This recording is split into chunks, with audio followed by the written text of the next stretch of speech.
Hello and welcome to Canguro English. I'm Christian, and today we are going to be learning all about how to swear in English. Probably you are learning English as a second language, and maybe you've heard other people swearing, or maybe you've been too afraid to try it yourself, or maybe you do it sometimes but you're not sure if you're doing it correctly.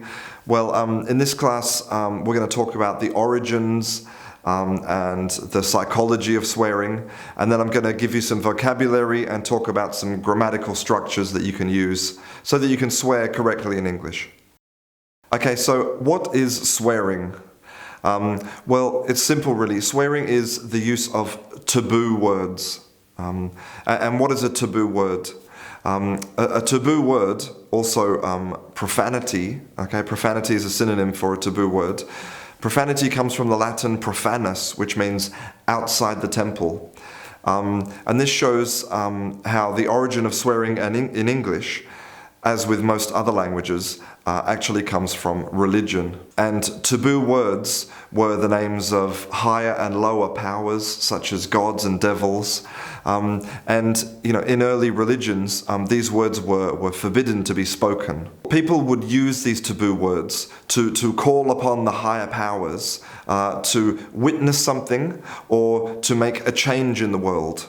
So for these people, the words had really great power. People thought that by using this word magic, you could actually make the devil appear simply by speaking his name.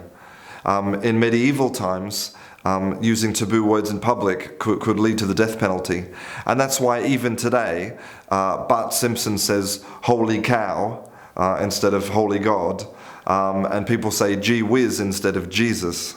But then, of course, society changed and religion became less important. So the types of words that became taboo changed, and they reflect the society in which the taboo words come from. Other words, apart from religious words, became taboo words. And there tends to be some major categories and themes that give us taboo words. So let's have a look. So religion is a category that gives us lots of taboo words. Scatology, things relating to poo, feces, shit. Sex organs, male and female sex organs. Sexual activity, having sex. The mother. Animals, because obviously humans and animals have a close relationship. Disease, prostitution, and death. So I think you can really see from those categories that society tends to choose taboo words from things that either scare us or things that we find fascinating or interesting. And obviously swearing has changed a lot. In fact, you might be surprised to learn that there was a bird in the past, which is now called a heron, which in the past was called a windfucker.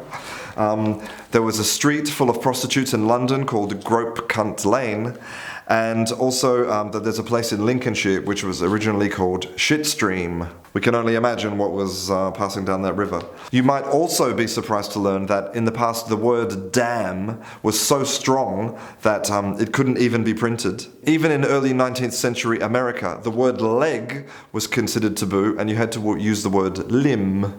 And also, did you know that that occupy used to mean occupy? Occupy. So there are lots of different reasons why we swear, but taboo words have really a lot of emotional power.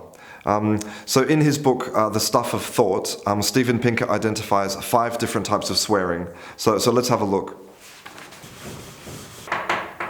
These are Steven Pinker's five categories of swear words. So number 1 is dysphonistic. This is when we deliberately use a strong word to get an effect. Like, for example, you could say, we had sex, and sex is a mild word, or you could say we fucked. So when you use dysphonism, it's because you're trying to create an emotional response. Abusive, this is when you want to abuse someone. Then you have idiomatic swearing. And this is basically used to create an informal atmosphere. So, It doesn't really have any power. It's just to set the tone of the conversation. Emphatic swearing. This is when we're using these taboo words to add emphasis to what we're saying. You know, it's the difference between something is enormous and something is fucking enormous. And finally, cathartic. Swearing that makes you feel better. So, you know, if you hit your finger with a hammer, fuck, you know, you feel better. It is actually true that swearing can reduce pain. In 2009, a group of researchers from Kiel University asked volunteers to put their hands in buckets of icy cold water, and they could either say a non-taboo word or a taboo word. And they found that people who swore could hold their hands in the ice water for 40 seconds longer than the other people who didn't swear. And also they found that they had an increased heart rate, they had an increased tolerance for pain, and the perception of the severity of the pain was decreased. It seems that when we swear, it activates the ancient part of our brain, the fight or flight response. And neuroscientists have discovered that swear words are actually stored in a different part of the brain to all of our other vocabulary. Okay, so is it true that if you swear a lot, that you probably have really bad vocabulary and you've got nothing better to say? Well, actually, no, that's not true. Researchers said, overall, the findings suggest the ability to generate taboo language is not an index of overall language poverty. In fact, you might be surprised to learn that swear words make up 0.7% of all of the words that we say, whereas personal pronouns like I, you, we make up 1%. So that means that you're just as likely to say fuck as you are to say you. So is it true that only poor people swear? Well, yes and no. So we can see here, this is the frequency of bad words per million words broken down into different social classes. So we can see here that middle to upper class people use the least, whereas working class unemployed people use the most. But they found that the middle upper class people use less taboo words, but they use stronger taboo words. Whereas working unemployed people, they swear more often, more frequently, but they use the softer taboo words. So is it true that only young people swear? Well, yes, actually. So here we can see the frequency of taboo words broken down by age. So you can see here, under 15s, under 25s swear the most, and then all of the other age groups. So this means that if you're under the age of 25, then you swear more than all of the other age groups combined. Okay, so now that you understand the origin of swearing and the psychology of swearing, now I need to give you some vocabulary. But before we look at specific words, you need to understand the categories of severity of swear words. So, okay, so here you can see the different categories of severity of the swear words. So you can see number one at the top is racial abuse, nigger, packy, directive abuse, wanker, slag, minorities, spastic, poof. Then we have references to sex, pussy, shag, adjectives, expletives. Then we're moving down to blasphemy, which used to be right at the top here, but not anymore. Abbreviations, black Americanisms, ho and hoochie. Then we have all of these very soft ones here, like we have puns, double entendre, rhyming slang, and finally baby talk.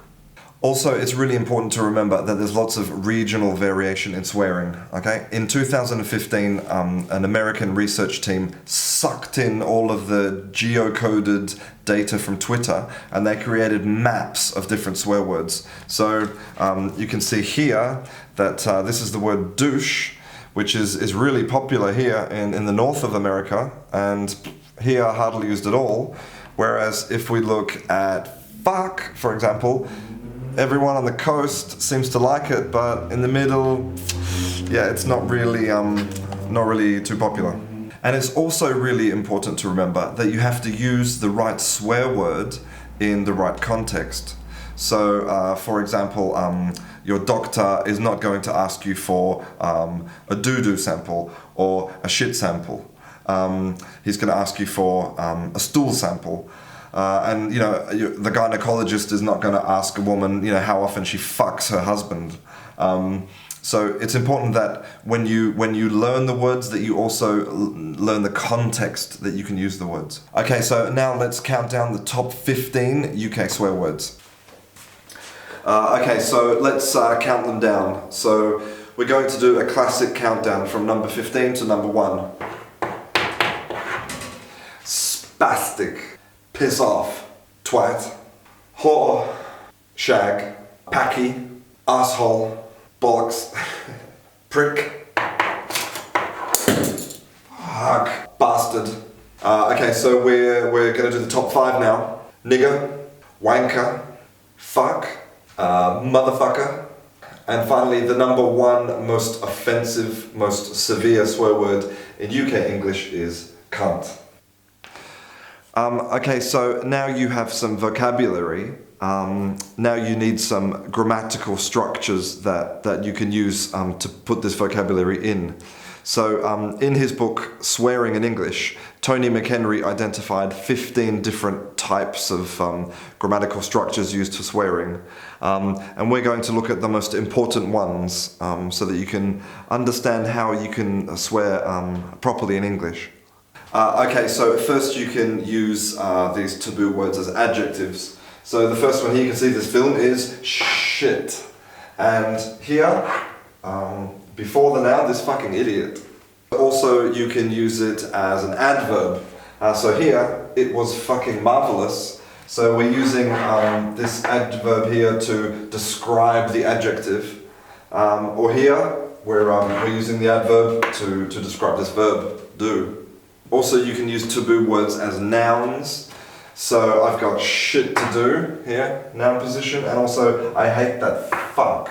Also, you can use taboo words in the literal sense. So here, we fucked last night. So here, this is like a type of dysphomistic swearing, like we talked about in the first part. Another type is you can use it to create mental imagery. So here, we beat the fuck out of him. Here's our taboo word here. Also, you can use it to talk about like destinations or movement, like here, fuck off.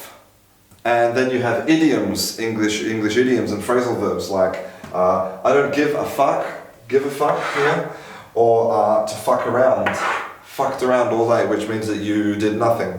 Then, of course, we have taboo words used to be abusive personally. So, for example, fuck you.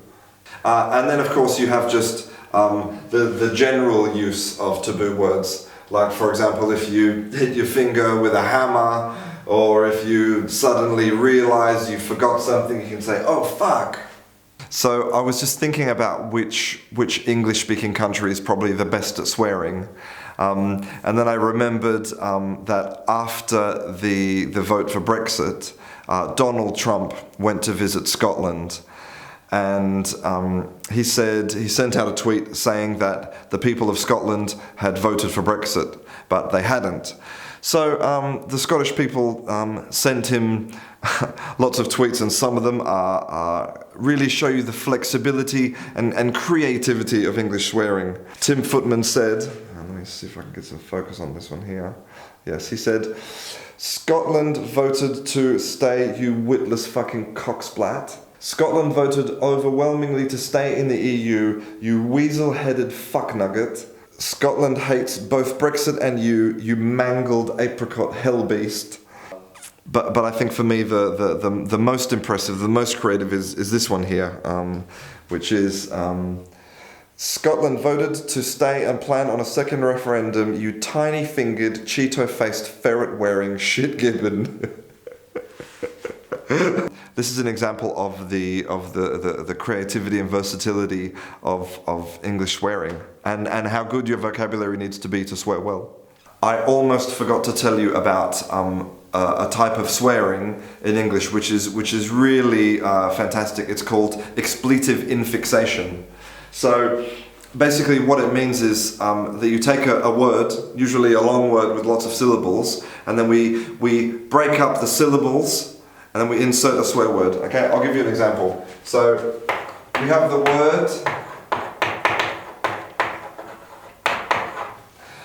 unbelievable. So let's find the syllables. So we have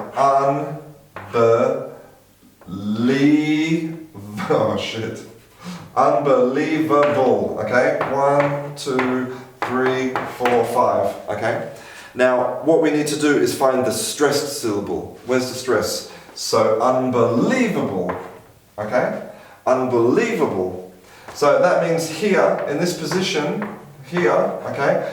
We can insert an adjectival swear word. So I can say, for example, unbe-fucking-leavable. Unbe-fucking-leavable. So it just helps you to add some emphasis to words that you want to say. So you can insert swear words like this in any word. Fantastic, fan-fucking-tastic. Incredible, in-fucking-credible. Who said that English was boring? Okay, well, I think that is everything that you need to know about swearing in English. So I think you need to remember that taboo words in English, swear words in English, they don't have any special pronunciation or any special sounds or spelling that make them offensive. You know, they're taboo words for a variety of reasons, you know, historical and cultural. And it's really important that you respect the power that they have, and that you use them, you know, sometimes, and you don't overuse them. But you should consider them a tool in English, like any other tool, like the tone of your voice, like the grammar you use, where you put your emphasis. Everything. So, you know, don't be afraid to use them, but also don't use them too much. Okay, well, if you would like to see any more videos about grammar, pronunciation, vocabulary, anything to do with English, then don't forget to subscribe. I'm Christian, thank you very much, and I'll see you in class.